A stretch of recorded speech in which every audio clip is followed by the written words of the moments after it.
All right, we are back. How we doing today here?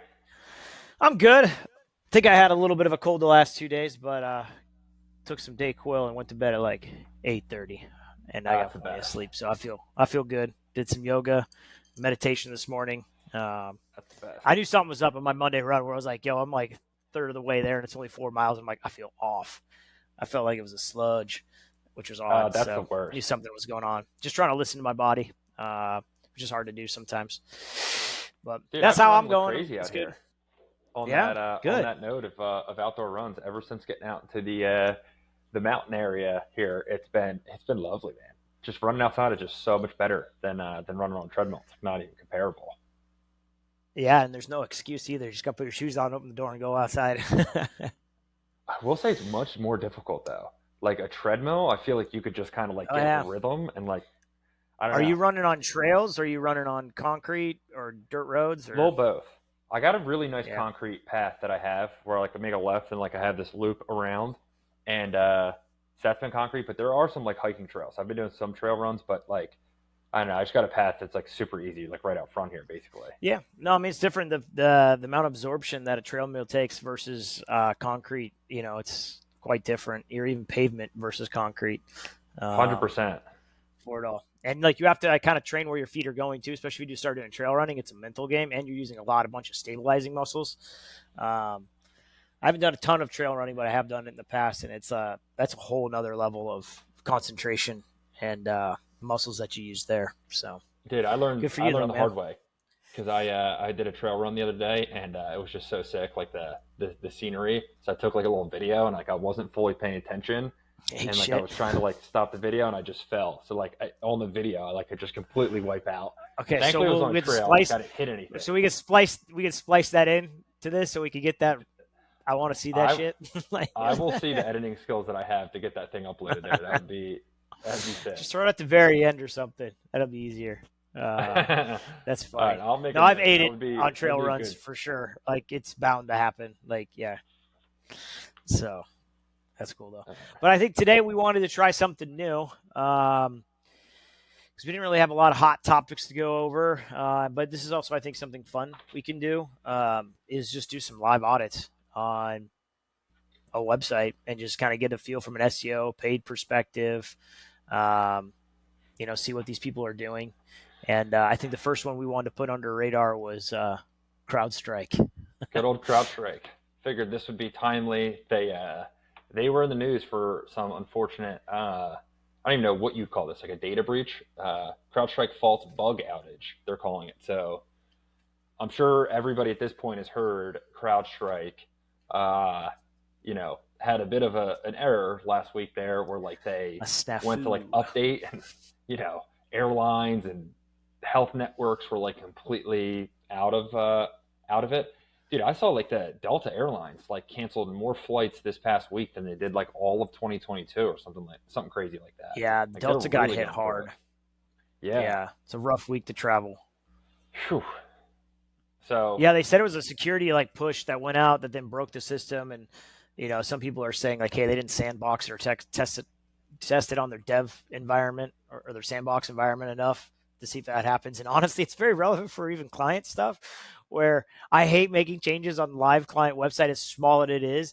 And dude, don't push updates on a Friday, bro. That's the other yeah, thing which cracks me up. Like it's a common joke in the web development world. It's like, dude, you do not push major updates on Fridays. Even as like an SEO person back in the day, I would tell any of my employees never push like redirects or anything major on Fridays. Like we ain't doing anything because the likelihood of it breaking on a Friday, it's pretty high because then on the weekend you're not going to be able to work on it. Everybody's scrambling. So it's like, dude, yeah, just wait on Monday. So there's kind of two rules. Don't push updates out on a Friday. It's the dumbest thing you could do. Like we don't launch websites on Fridays. We'll launch them on Monday or Tuesday because it just will break. It's just like Murphy's Law. And also like, hey, use your development environments or your sandbox environments, your staging areas to test these things because things do break. They just do. It's the nature of the internet and software. So like test it out thoroughly before pushing it live. Don't ever make changes to a live site unless it's like simple content changes or adding a blog post. Anything major, don't do that. So yeah, there you go. There's my rant. Same on the paid side. We always try and not launch campaigns on a Friday, so applies on the paid Yeah, side. right. Yeah, we're watch them over the weekend. I mean, sure you could, but yeah, it's not going to perform the best either, anyways. No, no. All right, So so do we you want want to to do like start first? an How do we audit want to do here. this? Yeah, why don't I maybe just show a couple tools? I got some things pulled up here on like the Okay, paid cool. side, and then maybe Yeah. we could pass it over to you on the organic side. But yeah, I think this could be like a good like, hey, if we were, if CrowdStrike was like a, I don't know, we were going to do an audit for them or just like a general analysis, like what are some areas that like I would potentially look into? So I got a couple screens pulled up here that I think would be helpful. Um, Cool. so let me share my screen. Do this whole window. Let's see. So then if I go up to like a different one, will it pop in? No, let me see if I can get my whole window to go. So I want to pop around to a couple different screens here. Yeah, I get you. Oh, cool. I got everything pulled up. Nice. All right. So I think I have my bookmarks hidden here. So uh, hopefully that's the case. So CrowdStrike, obviously, we kind of gave like a brief overview, but like essentially, like I don't know, you could think of CrowdStrike as like IT security, access management security. They have they got a bunch of these different services: managed detective response, cloud detection response. Essentially like IT security online. So I think like, especially on the paid side of things, on Google side, you're bound to like work with some clients where you have no idea what their industry is and like no idea some of these terms. Like even right off the bat, BSOD, no idea what that means. Like there's going to be some things about the product or service you're probably not going to know anything about. So if you get access to a previous Google Ads account, tremendous. If not, there's a bunch of different like competitor tools to get some keyword data. I know we talked a little poorly about SEMrush last time, but I got SEMrush pulled up nonetheless here because I think it does give you a Yeah. good at least indicator of like paid keywords. So on the paid side, if I was like, hey, we're going to take over this account, or this is a new client, or just a general audit, see kind of like what's going on. It's always nice to get a first pass just to see the keywords that SEMrush will like float. Now, like I won't take this as like the source of truth for like cost per clicks and like overall traffic, but like a general kind of estimate to get an understanding of like ballpark, what's the split between paid versus organic, and then also like what are actual like keywords that we're looking at. This would be probably one of the first places that I would come in and take a look. Would be SEMrush, taking a look at the paid keywords that they're bidding on. And again, once we get like some of the like cost per click data and stuff and percentage splits to pull through, kind of take it with a grain of salt there. But we do get about 2,000 different keywords that it will identify for us here as this thing takes forever to load. But this is essentially like one of the, and I'm getting like a little loading error here. This would be probably like one of the first places that I would look, and like you're going to get this a lot in SEMrush where you're going to get like duplicate keywords. It's bound to happen. So if you ever like share this with a client, maybe like clean this up, or because you're going to get a question of like, hey, why is EPP listed twice? But this would be a good place where I would start like checking out some of these keywords just to see kind of like what's relevant, and seeing like, hey, maybe there's some keywords that I want to add in my campaigns and bid on. Maybe these aren't some keywords. So this would probably be one of the first places. And then once you get some of those keywords, I'd probably like put them in like keyword planner on the Google side, and maybe even do some like actual searches themselves. But this would give you a really good starting place for like a foundation of keyword research on the paid side, and get an understanding of like how much they're actually spending. They're estimating here about 1.9 million for July compared to 1.4 million for June of last year or of this year. So again, no idea if this is like accurate or not, but I think directionally you can guess that like they're spending a significant amount on paid search. Especially as they're like a global company. That's And then just interesting because one other thing before.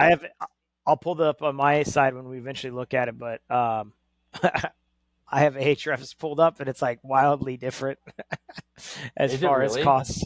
Yeah, dude. It's like What does the it say? keywords are like keyword says 1.6K, so like 1,600 Okay, keywords. So keywords are kind of close, but kind of close, traffic yeah. It says 7.4K, not 62 point whatever, and the Oh cost is my only like god. 57 K, so about 60,000. Maybe it's the duplicate keywords in SEMrush. That's the issue. That's like pumping up the value. That's so ridiculous. Like it's so that's what I was mentioning last pod. It's like I don't know, these competitor research tools, it's like so directional and do Mm. not like tell clients like, hey, this is their actual spend. Uh, I would probably like use Ahrefs, SEMrush, SimilarWeb, and a couple tools and like back into some estimates there. But that's wild how like different they are, but like also not surprised. Um, all right, just one other thing to note on like the search side of things here as well. This ad copies tab. Let's see if this takes forever to load. This is usually pretty helpful here as well because they will get some actual like ads from the search results page. So like this would be another one where like I don't necessarily would use like the keywords to see like what keywords are triggering those ads. Maybe here and there just to get an idea of like what those keywords are. But I think in general, this would be some good stuff for the teams to look at to see like what description lines are using, what headlines are using, and just get an idea of like, any value props are using to help inform like your copy or any tweaks like you'd want to make here. I'm also starting to become more of a fan of like not using title case in description lines as a side note. I just feel like makes it look like such an ad where maybe if you like don't use title case, it could look a little bit more organic. That's kind of what I'm leaning towards a little bit as of late on the paid side. But I would say like this would be a good starting place to check out some like keyword ideas as well as ad copy and messaging to get an understanding of kind of like here's some hooks they use, here's some value props they lean into, here's generally some keywords that they're bidding on, have they increased search traffic as of late or not, and really start like compiling that list of keywords there. So that would be one of the first places that I It's would go interesting about the to title get an case, understanding here. like title case for description. SEO, we always have typically done title case for description. But I'm on the same page in the last year or so where it's like, even like a, because it's going to be our meta description that we use from an SEO perspective. I'm kind of on the same page where it looks just a little spammy, like Yeah, it doesn't look just write it it out. doesn't look like that's how you Maybe write. maybe title Like case a CTA or something in there to make it pop, but it's like almost like you're yelling at somebody. And if everybody's yeah, yelling, maybe being a little bit more quieter will get the attention. yeah, like this just looks so much cleaner, and like you could potentially stand out because everybody's using title case and paid. I'm glad to hear that you're leaning towards that on the organic side. Yeah, just a point I wanted to call out there. All right, so this would be one place that I would definitely look, and then maybe let me just call out a couple more places here as well, just to get a better understanding of what's working versus what's not working. Um, Meta, they also have this ad library tool that's pretty sick. So you could do a couple different things with these filters to select like an ad category if you just want to check out like what's trending in like employment or credit or housing. You could also search like in different locations here. I just have this set to United States, and then I search CrowdStrike, and you actually can click into individual brands like Meta account to get an understanding of like what they're doing. So see like July 2024, 850 results for CrowdStrike. So you get an understanding of the types of ads that they're running, and like some of the value props that they're leaning into. So like the tech, 96% more threats in half the time. Get $6 back in every $1 invested in security. Love Mm. that. Very clear, um, especially in like today's day and age where we're kind of in a recession, kind of not in a great economic position where a lot of companies are being a bit more conscious about their ad dollars and just investments in general. So like whenever you can speak to cost savings, um, I've seen really good success with that. It's interesting to see them like run some of these like Forrester Wave, like cloud like reports. I've worked with clients where we've ran these in the past, and it's just always interesting that like you're highlighting a Forrester report for a download and that people still do that. I don't know if that has success or not, but like always interesting to see. And then I would probably start clicking on some of these like videos and get an idea of like what they're doing on the video side of things. And then the last thing that I would probably just like call out here as well, um, on the LinkedIn side, you can go to a company's page. So if I click You can into see their ads they CrowdStrike, run. yeah, you could see what ads that they run within their posts here. And then once you click on their posts, you can, Gotta love how they hide this. yeah, this is like such like a little hidden thing. Like once you click on posts, then all of these things up top here, um, you could filter for ads. But actually, it looks like this one doesn't even have the option for ads here. So it looks like there's a left-hand button that says View Ad Library. Here we go. Maybe they moved it. Yeah, maybe So they moved it. updated this recently, where you used to be able to just to like check out their ads like right up top here, but now they pop in this little ad library, and I would assume there's going to be some overlap with messaging between LinkedIn and Meta. Obviously, they're going to be testing some different stuff, but I'm not seeing like any actual like video ads on LinkedIn, which is kind of interesting here. But yeah, I think those were some like initial places that I would start to get an understanding of like what they're doing on the paid side of things, what messaging they're using, if they're even investing on Meta, if they're investing on LinkedIn. You can do the same thing with Twitter. Twitter has an ad library tool there as well.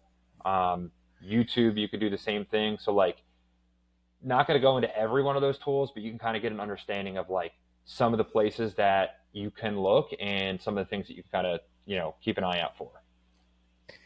Do you ever look at their tracking pixels that they have on their site? Here, I'll share my screen because that's something I've done in the paid side. Let's see, screen. Let's see, entire screen. What did you do? Window. What did I you just do? did the entire Tab. screen there. But All right, while you're entire pulling screen. that up, absolutely, like on the pixel side of Entire things, screen. Yeah, there's so a bunch I'll of different share like here. a bunch of I different use tools. Ghostry Yeah, for mine. And so like this will kind of give me a broad idea of like, hey, if they have the tag, they're probably advertising, right? So obviously Google tag, Microsoft advertising. So they probably do have some Bing ads going as well. Marketo might be their CRM as far as their sales are concerned. TV Squared, probably some programmatic of some sort. Yahoo Japan retargeting. I don't know about Pixel. That's interesting.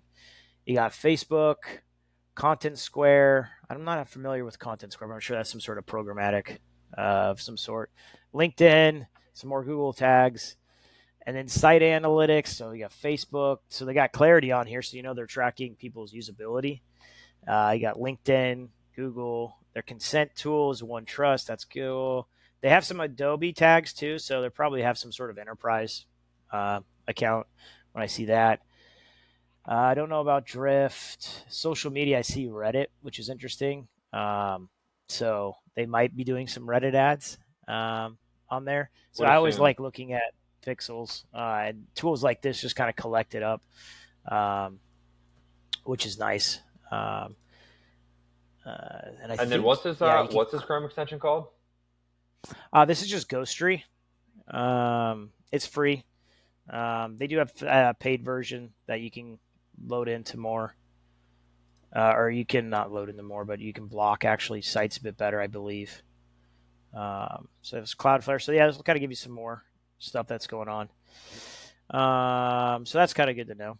So from an SEO perspective, some of the first things I would look at is, yeah, you could go into, I use Ahrefs for my stuff and just kind of get the lay of the land, right? So it's like, okay, I can kind of see their paid versus organic and just get a feel for what that's like. And these are the numbers were drastically different.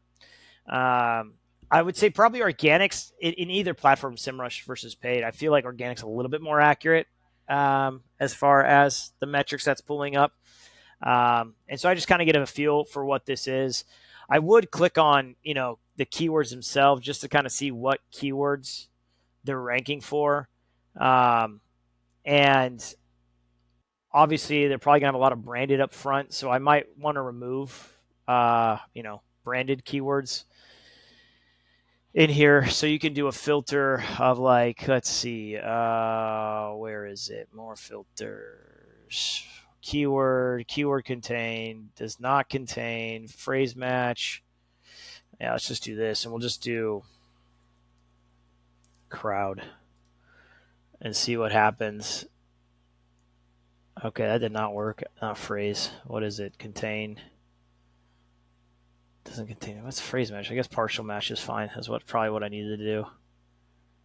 Yeah. So I'd kind of get in here and start to see where some non-branded keywords might be, maladvertising, and just start to kind of see where the pages are kind of ranking up top. So it's like they have like this cybersecurity of 101. So it's probably some sort of like content library hub that they're doing. Yeah. So this is like a way to bring in traffic through kind of, I don't know, more top of funnel content. So this whole cyber 101, you can see that's there, which is interesting. Like, okay, cool, maladvertising, but it's like, is that bringing in actually traffic that's converting into customers? Like cyber insurance, I don't know if that's really converting. So they have some good rankings, zero trust, but is that the type of traffic that's gonna maybe cyber risk assessment? Interesting. So it seems like they're dumping out a lot of content in this cyber security 101. But I would go back and say, well, why don't I see any of their main product pages in here? So if you go to like their main pages here, like their platforms or services, I'm just looking here and seeing this is their identity protection. Where did I put on that? Identity threat protection. So right off the bat, just looking at the internal page, I'm like, okay, this is stop modern identity-based attacks in real time. And even here, like the link they use is identity threat detection and response. What I'd like to see is just like what their title tag is. So I could look it up in the code, or I can just use the Ahrefs tag here. And you can see that their title tag is just CrowdStrike Falcon Identity Protection. It doesn't mention anything about it being identity threat detection and response.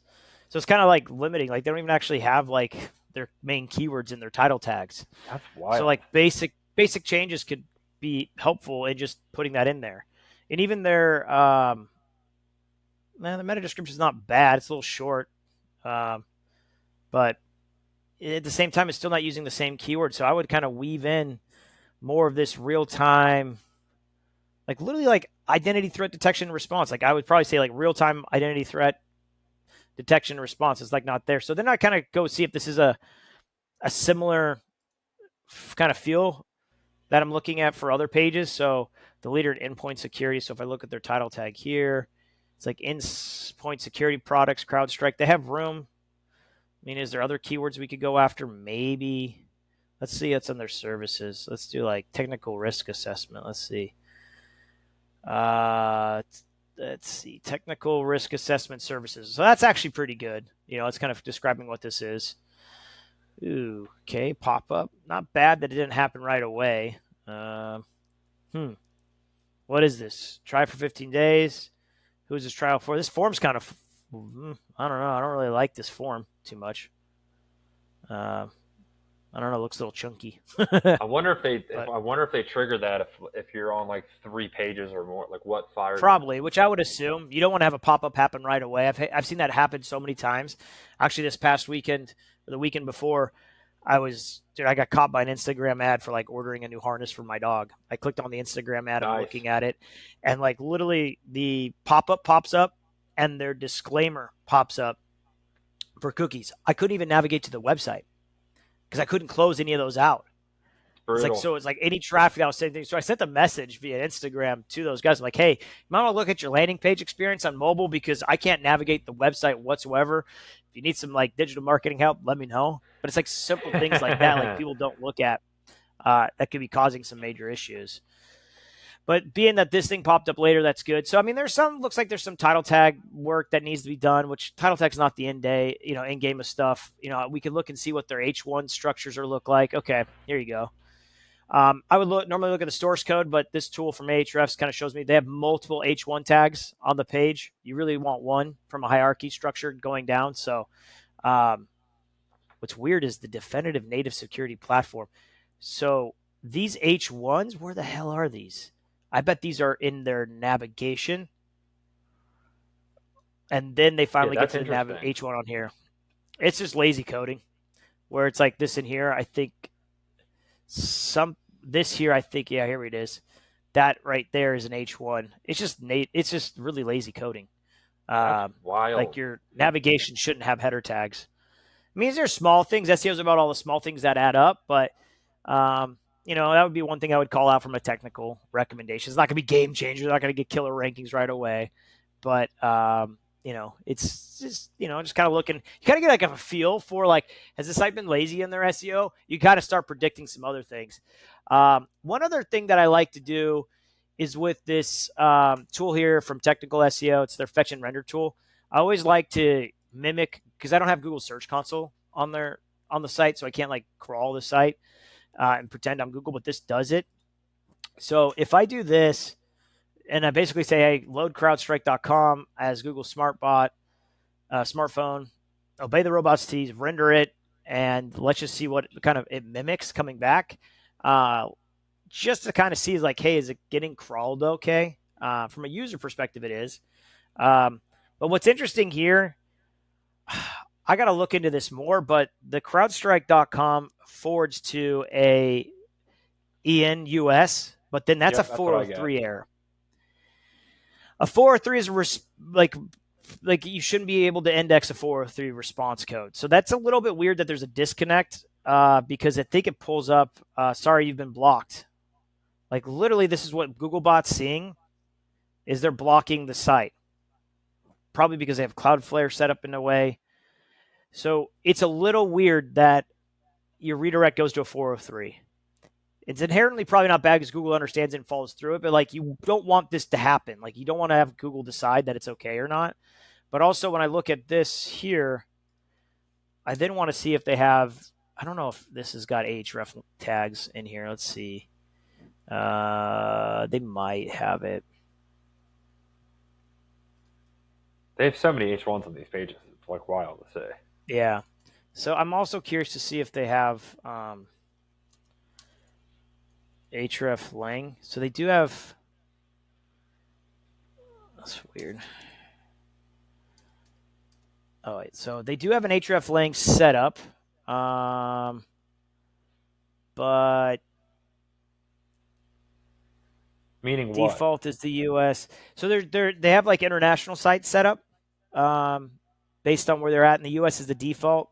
And they're letting Google know that. So for that 403 to happen, I don't know why it's happening right off the bat. And maybe someone else might know. I can always ping someone else on the more technical side. But like this href language map here, it's hard to read, but it's basically mapping out their international sites, and they're doing it correctly, where they have subfolders for like Dutch, English, and different languages, but that's fine. It's just weird to me that the main domain of CrowdStrike.com, no / 301s to a 403 error. That seems odd. I'd have to do some research into it, why that's set up that way. It's probably inherently not bad because they're just trying to set up internationally. If I look at the site command, let's see. Yeah, you can see that like most likely that, yeah, it looks like they're forcing it to not index like just the normal.com. They want it to force it based on language where you land. And they have the href set up, so it's probably not that big of a deal. So there's some like technical stuff that I would want to check out to make sure that's okay. But from an on-page perspective, they have got some work on some basic fundamentals, and I'm sure there'll be more. This tool also has got some cool tool. If you go under opportunities, and you could do low-hanging fruit keywords. So it's like what keywords have what keywords are in position 4 to 15 that have potential ability for us to rank up higher, like you would want to go after more. It's like low-hanging fruit. You just got to get an understanding for it. It's like cyber insurance. They're ranked number 7, and it's this page. If we get that up to, the top 3, you get a tremendous more amount of traffic. But one thing I would want to know, it's like they have some good content strategies for sure. Super long form text. That's probably why they're ranking for it. But I would really want to dive deeply into building SEO traffic is one thing, but does it convert? And Yeah. I can't see, I don't see a lot of their services pages. Let's see if they're, let me see if I can get this into a platform or services. So are these all under so if I do this, let me see. Let's see how many of their services pages and their ranking. Maybe they are ranking. It's just, they're not as high volume as these blog posts are. So let me close this out. Let me do a filter, URL contains, apply, and show results. So these are going to be branded here, but let's look at like search volume. Let's see the highest search volume. That's going to be a little irrelevant. Let me go back. Well, here's a good example, like cybersecurity services. They're 17. Identity protection services, they're 21. So most likely, like their blog posts, the topics that they're writing on their super top funnel have a lot more search volume, but doesn't convert as high. That's why they're not showing up in that list right away. But their services pages don't look to rank all that well in general. Let me see if I switch the positions to number 1 down. It's all CrowdStrike related. Yeah. I would just say that they would have some work to do on these more services pages, but that's when I would start looking at their paid campaigns to see what keywords are actually converting so we can focus them more on the SEO side of things for driving conversions, because I'm sure their SEO traffic has been a success.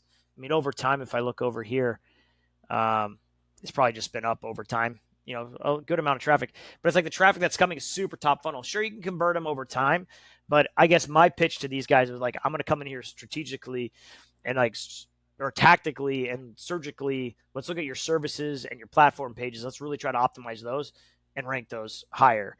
Most likely brought on a firm that will create content, drive SEO traffic, but not necessarily conversions. That's kind of like my first assessment. And then there's some technical stuff too that seems, from an SEO perspective, they haven't get. But that would be my strategy, is like, hey, your blogs are ranking well, that's cybersecurity 101, that's great, but like, let's get conversions by getting those service related keywords to convert. And I would hope that our paid campaigns would have those more service related keywords that I can back up and say, hey, we really need to go after these keywords.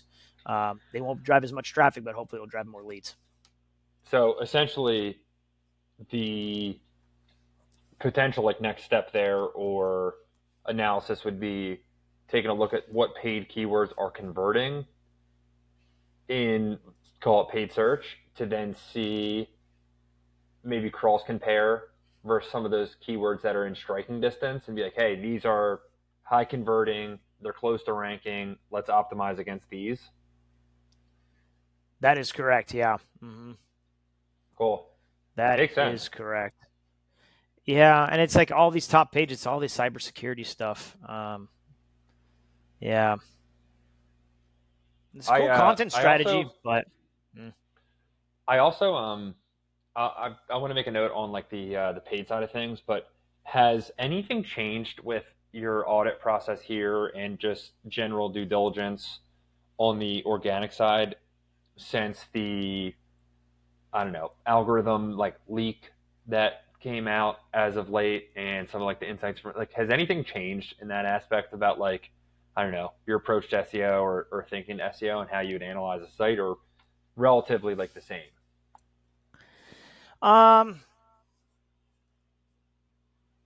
It's relatively the same, I would say, because I feel like with SEO, there's not going to be one item that just moves you to the top, like dramatically. There's not this aha moment. There are some other signals that I thought were interesting in there about like, hey, maybe how AI content centric a page might be, or user behavior. They were talking about like, hey, we're watching Chrome browsers, and if hey, you stay on the site longer, click through rate, time spent on site. It's all been a legend or myth that it might contribute, but if it does, it's great. But what am I going to do? Am I going to go out and use third-party tools to get people to click on my website? Go through? Sure, I could do that and test it out and see if it could work. It might influence a bit, but there's so many different factors that you have to have like an analogy for, at least to have the most possible chances to have success.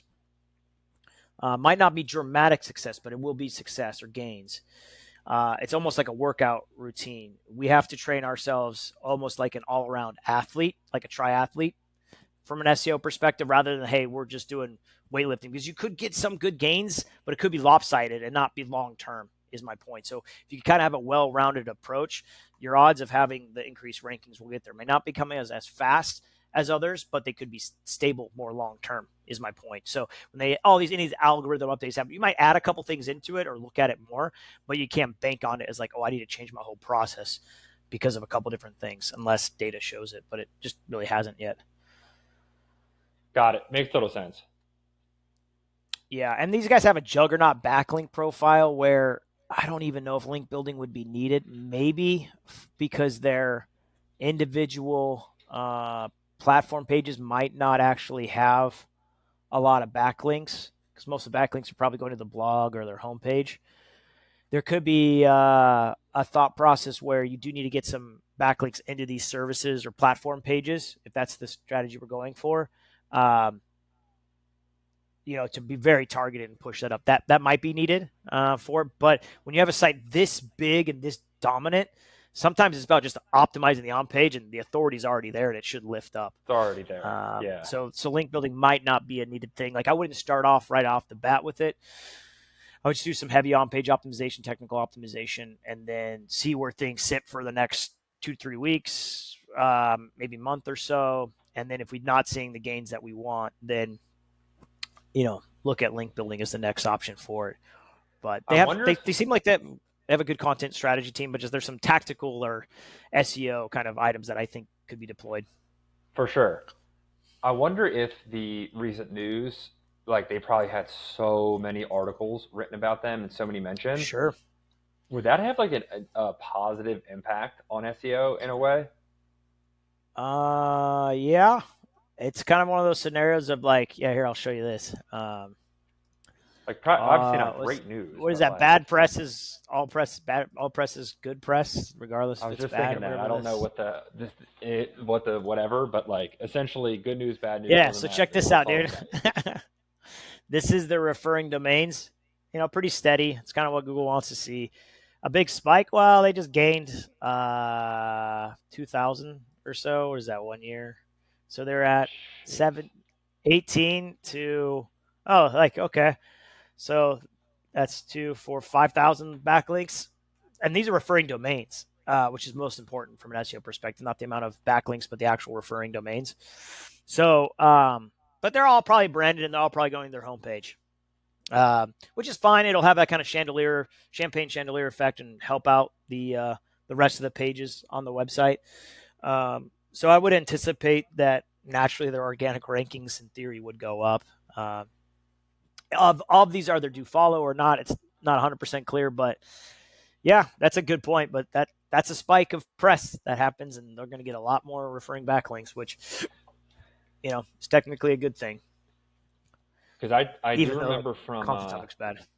From that leak that I think one of the highlights was essentially if you just have a massive brand, where you have so many articles that are written about your brand, like you just have so many pages on your site, it's been around for years and years and years, that authority has such an impact on your rankings that not that the other stuff doesn't matter, but it's very incremental.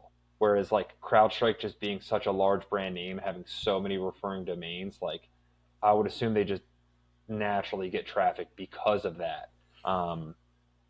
It's one of those scenarios. If they put out a piece of content, regardless of what it is, they'll probably rank pretty well for it within a matter of weeks. So it's a strategy of you have an authoritative website. You don't really need to worry about link building per se. Build out a really solid on-page content strategy, which they seem like they've done on the top level. I would try to just maybe hit more in that middle level. Yeah. For it. But that's totally a case. I've worked with brands where it's been a really nice thing. It's like, oh, okay, I know if I build it, the traffic will come. It's just the effort of building out those targeted pages, for it, which that is a nice thing on the SEO side of things where paid might be that's there. I guess that's a good question. So if a site has a lot of brand authority out there, does that help from a paid perspective? No. Or does it hurt? I mean, maybe it might, but I've never seen anything in documentation because of it there. You're not getting any cost per click discounts or a higher conversion rate. I mean, maybe I could see that as I don't know. You're a well-known brand and you're going after non-branded keywords, and they show you pop up and they trust you as a brand. Maybe you'll have a higher conversion rate. Maybe. But that's like, I don't know. It's hard to track, I guess, as far as compared to other brands, like what that I, lift is. You know? I was gonna say it's almost like impossible to track that. Like I could see in an instance though, like all things equal, Google would prefer CrowdStrike over a startup in the space. Could totally see that being a thing, but I've never seen anything documented because of it, or like that in practice, or that measured or tracked or anything like that. Um, but I could totally see Google as like a final signal of like, hey, let's give it to like the big guys because we know they're trustworthy in this space, as opposed to a startup. I don't know. I could see that being a thing. Yeah, that's One other interesting. um, one other thing that I wanted to mention, and I do got to run here. I got to hop to a call Yep. shortly. Um, Maybe we could chat about like some attribution stuff at a certain point in maybe one of these episodes here. The reason I mentioned that is because you stated, hey, as like a next step here, I'd like to take a look at like the paid keywords and see what on the organic side that we could potentially get some more traffic for and get some more conversion for. I think on the paid side, if I were to then do a deeper analysis here, we would obviously want to take a look within any type of analytics and compare of these channels, what converts better, what doesn't convert better, start backing into like some cost per acquisition metrics to understand like which channels are profitable or not. But I think with that, you would probably want to analyze that through a couple different attribution models where like, you're probably used to like your last click or data driven to see if things are converting. But in this instance, I would assume they have a large budget where maybe you want to take a look at some view through conversions. Maybe you want to take a look at some other different attribution models and analyze the data. So I think that's something else to kind of take into account here for Yeah, like hard data. 100%. Yeah, well, I mean, like you're only as good as the data, right? And I would say probably 75% of the people that I start to do this analysis and I want to get that intel. Well, first I got to check, Trevor, is like, is their analytics even set up correctly for a conversion Yeah. point for these form fills, right? Are they coming in correctly? Because if not, what's the point? I have no clean data whatsoever on like how many actual like low funnel conversions happened to pull the information.